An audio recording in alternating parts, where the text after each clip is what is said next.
Hey guys, welcome to another Day Entertainment video, and today we're reviewing Star Wars The Last Jedi. Now I just want to add, this is a non-spoiler review, but I think not going in blind is probably the best way you can go into the film, because knowing really any information can be a detriment. Knowing, how a certain action scene is and how it looks, I still think you should go in with an open mind, not having any expectations, because that's probably the best way you can enjoy this film, by getting blown away by things that you did not expect, or me to tell you how good it was. But going into the review, I really just want to say how great the performance was from literally everyone. Every single character had a great performance, and especially Daisy Ridley and Adam Driver. Just amazing all-round performances. And Mark Hamill was probably played Luke Skywalker the best in this film. He was amazing. And as you know, Carrie Fisher died, just after filming this film, and this is her last ever film that she's going to ever be in, and she is at her best here. She is amazing in this film. She plays a major role, and she is just outstanding throughout the whole film. Another great thing they do is how they actually do the fan service. It's not like in Rogue One, where they stop the film just to say, hey, look, there's R2-D2 and C-3PO. It's actually incorporated more into the plot. Another great thing is the hero is feeling conflict in the way they do it. It's not black and white anymore in these films. It's more grey. It's more like the Clone Wars. It just reminds me of the best part of that show, where it's not just black and white. The Separatists aren't all just bad guys. They're people too, and it's just an amazing way to see that the bad guys have their own point of view and their own ideology on the way the world should be run. It's awesome to watch all around, and it gives way more depth to people like Kylo Ren. Just seeing Rey just trying to learn the world and stuff like that is just amazing to watch. It just gives it another layer to this film. And something that I was really disappointing in The Force Awakens was the music, but here it's back to being at the top of Star Wars level.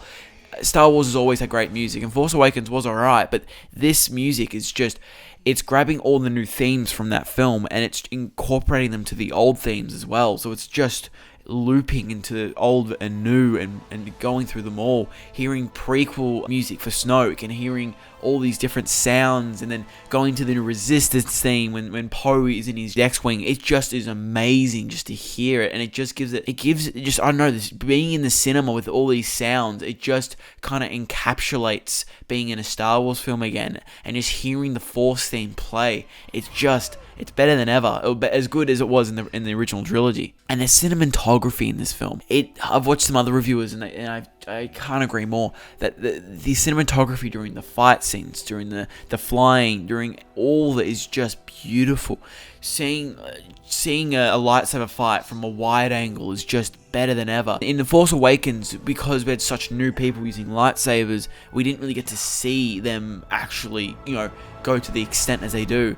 But it's not like the prequel trilogy where they're doing backflips and there's no tension in the fight whatsoever. You actually feel the lightsaber going around, and it's just a lot better to watch. And something that actually surprised me, Porgs, that little bird thing in the trailer that does that little cute scream, they're actually amazing to watch. Like, they're used very little, but when they're there, it's actually just a little chuckle or a laugh. It's not overused or overplayed. It's not the next Jar Jar Binks. There's nothing to be worried about. And something that is pretty divisive is humor. If you didn't like the humor in Force Awakens, you probably won't like the humor in this one.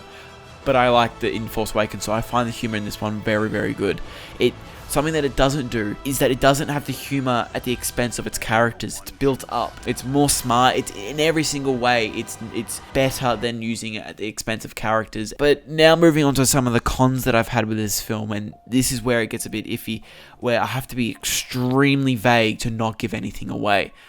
One subplot does tend to drag on, and I feel like some characters weren't used to their full potential. And another thing is that the character of Snoke, even though he's amazing to watch when he's there, overall, he's a little disappointing in this film. And if you're going in expecting a Snoke film, I think you're going to be disappointed. And I just want to get your hopes a little lower if you are expecting an awesome Snoke-oriented film. So that's my general thoughts, as trying to be as vague as possible. It's extremely hard to not go into detail, and I think the best option was to actually skip this video if you didn't want to know anything.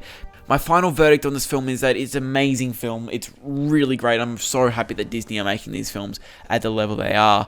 And it just gets me more excited for the Han Solo film, the Obi-Wan film coming out, and the Episode 9 especially. These films are amazing. Just to relive this world and just watching it.